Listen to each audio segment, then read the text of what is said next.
तो यार हमारे एपिसोड की शुरुआत एक जानलेवा और एक खूबसूरत लम्हे से होती है, जहाँ पर उतागे ने हमारे डायमंड के हाथ में अपने हाथों को थमा रखा होता है और फिर वो उससे पूछती है कि तुम आखिर इतने कूल क्यों हो कि जब भी बंदा अपनी निगाहों को तुम्हारे ऊपर ठहरा दे तो तुम्हारे अंदर ही खो जाता है। डायमंड उसको अपने करीब खींचते हुए उसके कान में विस्पर करते हुए कहता है, मैं इसलिए इतना कूल बर्ताव करता हूँ ताकि मैं तुम्हें अपने प्यार में फंसा सकूं। और इसी के साथ हमारे उतागे की आंख खुल जाती है, उसकी चायपल ही नींद खुल जाती है, लेकिन उसकी एक्साइटमेंट अभी भी पहले की तरह ही होती है क्योंकि आज ताइमोंग का मीट एंड ग्रीट है जहाँ पर फैंस आकर उससे मिल सकते हैं। इसी तरह हमारी उतागे हाउस कीपिंग होने के नाते जैसे जैसे करके ताइमोंग के घर ही पहुँचती है तो वो ताइमोंग और उसके मैनेजर को एक अलग ही किस्म की वार में उलझा हुआ पाती, जहाँ पर ताइमोंग अपने सामान को पैक करके यहाँ से निकल होता है, ये कहते हुए कि आज से मैं अपनी रिटायरमेंट ले रहा हूँ, मुझे दोबारा ढूंढने की कोशिश मत करना। क्योंकि अब यहाँ पर उतागे आ ही जाती है तो उसका मैनेजर एक फोन कॉल को लेते हुए यहाँ से निकल लेता।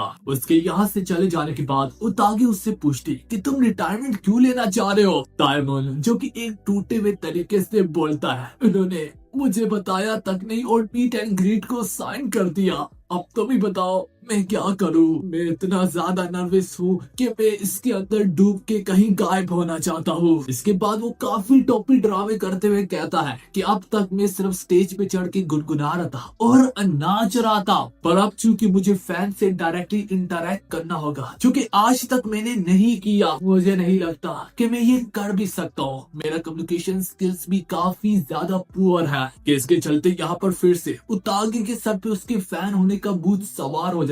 वो बिल्कुल उसके गिरबाज से पकड़ते हुए उसे समझाती है कि तुम फैंस के लिए कितने मायने रखते हो कि आखिरकार वो यहाँ पर उसे शांत करने में कामयाब भी हो जाती। पर यहाँ पर जो ऑब्स्टिकल उन्हें फेस करना पड़ेगा वो ये होगा कि ताइमोंग जब फैंस के साथ इंटरेक्ट करने लगे तो उसकी ग्लूमी हार्ड ऑफ पर्सनैलिटी उस पर बाड़ी ना पड़ जाए और उसका ये रूप कोई देख ना ले, जिस वजह से यहाँ पर उतागे उसे अपनी मैगजीन्स के साथ ही साथ वो सारी नोटबुक देने लगती है जो कि उसने आज तक ताइमोंग को स्टडी करके लिखी होती है। उसने ताइमोंग पर इंटरनेट पर कही गई हुई एक एक बातों को लिखा होता है जो देख कर तो यहाँ तक ताइमोंग भी परेशान कि यार इसमें तो वो बातें भी है जो कि आज तक मैं खुद भी भुला चुका हूँ। उतागे उसे गाइड करती है, अगर तुम इन बातों को दोबारा से याद करोगे और अपने कैरेक्टर को पढ़ोगे तो ये तुम्हारी मदद करेगा कैरेक्टर के अंदर रहने के लिए। ताइमोंग इसके बाद उस पर खुद पर एक एहसान करने के लिए बोलता है, वो उसे मदद मांगने लगता है कि क्या हम लोग मीट एंड ग्रीट की थोड़ी सी प्रैक्टिस कर सकते हैं। तो यहाँ पर उतागे बढ़ चढ़ के उसकी तारीफ करने लगती है एक फैन होने के नाते, जैसे कि एक फैन मीट एंड ग्रीट के दौरान करता है। पर उतागे जिस तरीके से करती है यहाँ पर ताइमोंग को ज्यादा वक्त नहीं लगता कि वो अपनी के पॉप आइडल की पर्सनैलिटी में शिफ्ट कर जाता, पर उसके इतना ज्यादा करीब आ जाने की वजह से उतागे तो अपने प्यार के दम पर ही एक्सप्लोड कर जाती। दोस्तों इससे पहले हम वीडियो की गहराइयों में समा भी जाए, मैं कहूंगा अगर आप लोगों ने हाई बटन नहीं दबा रखा तो इससे जितना दबा सकते हो दबा दो, लाइक और कमेंट भी कर दो। और हाँ दोस्तों, मैंने अपना उस्मान रैंक्स और साथ ही साथ इस चैनल का इंस्टाग्राम भी नीचे कमेंट में पिन किया होगा, तुम लोग जाकर मुझे वहां पर भी फॉलो कर सकते हो। तो चलो यार अपनी कहानी की तरफ वापस आते हैं। ताइमोंग उसे यूं पैनिक करता हुआ देखकर माफी मांगते हुए बोलता है कि मैं हमेशा तुम्हें ट्रबल में डाल देता हूँ मेरी वजह से, लेकिन उतागे उससे क्लियर करते हुए कहती है, तुमने ही तो मेरी बेरंग जिंदगी में रंग को डाला है,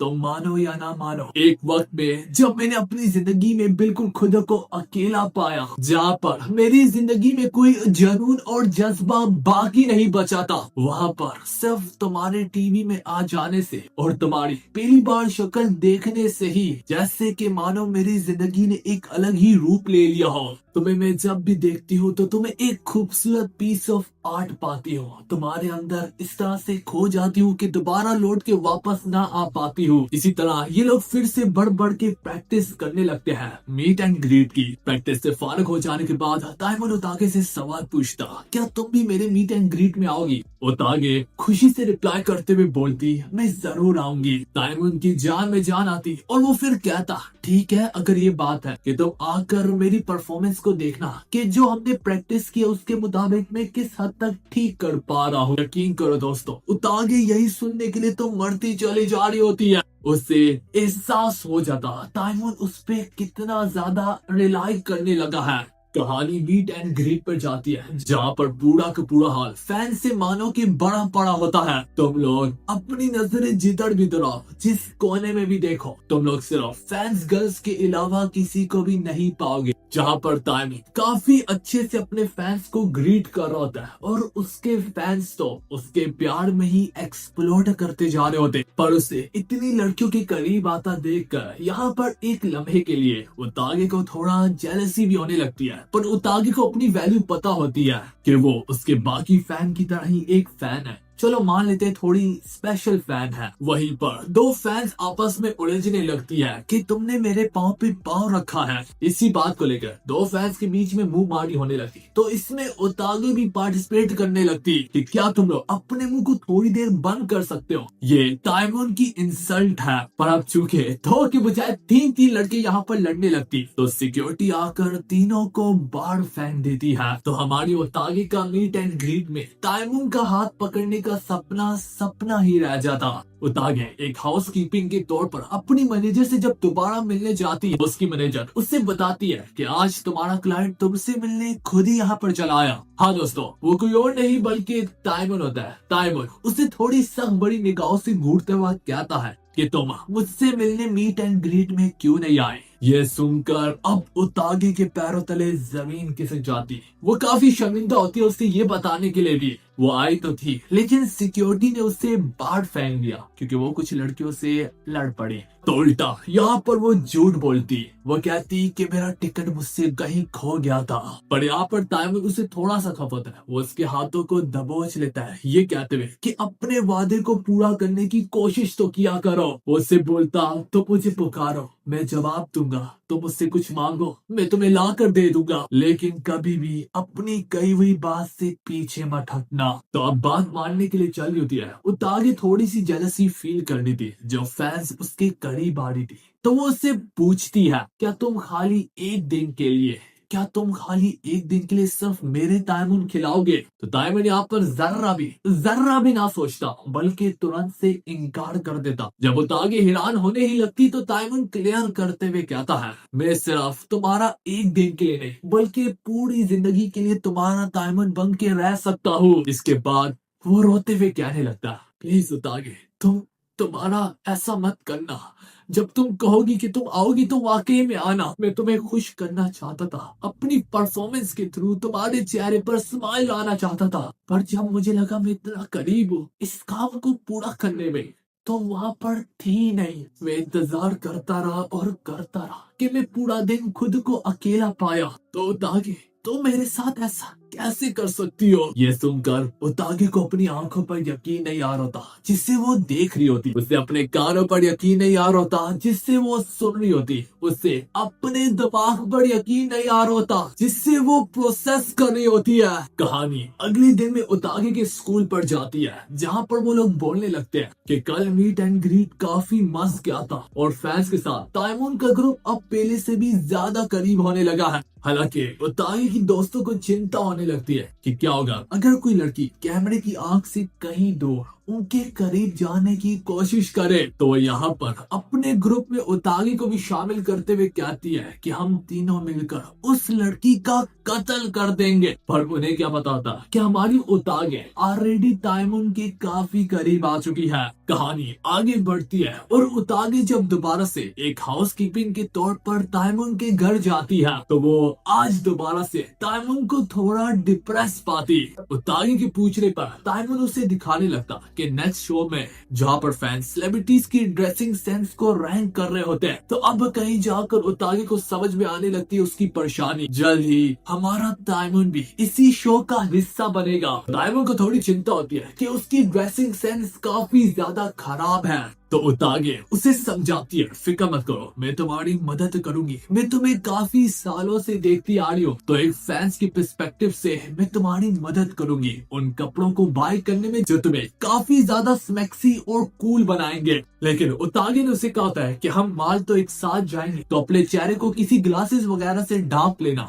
पर यहाँ पर तो हमारे उतागे ने अगली सी में पूरे चेहरे को ही ढांप रखा होता है। खैर यार, वो लोग यहाँ पर ड्रेसेस को एक्सप्लोर तो करेंगे, लेकिन यहाँ पर हमारी उतागे उसे गिफ्ट के तौर पर ऑलरेडी एक नेकलेस बाय करके देती है, जिसके बाद यहाँ पर उतागे उससे काफी मस्त मस्त कपड़ों के साथ नई नई लुक्स ट्राई करवाती है। अगले सी में जब ये लोग पास में ही किसी शॉप पर आके जूसेस वगैरह पी रहे होते हैं, यहीं पर उतागे उससे बताती है कि स्कूल के बाद वो अपनी दोस्तों के साथ यहीं पर आना पसंद करती थी। तो पास में कुछ लोगों को इस तरह आपस में दोस्तों के साथ बैठा देखकर यहाँ पर हमारा ताइमून थोड़ा सा जेलस फील करने लगता है। हाँ दोस्तों, मशहूर होने का ये तो नुकसान है कि अगर तुम बहुत ज्यादा फेमस हो जाते हो तो तुम अपने दोस्तों के साथ इस तरह खाने की टेबल पर नहीं बैठ सकते। वेल यार, जैसे कि हमारे उतागे ने बताया था कि वो अक्सर अपनी दोस्तों के साथ यहाँ पर आया करती, तो अनजाने और बेअनजाने में यहाँ पर उसकी फ्रेंड्स भी पहुंच जाती है। वो लोग ये देखकर सोचने लगते हैं कि शायद से ये लड़का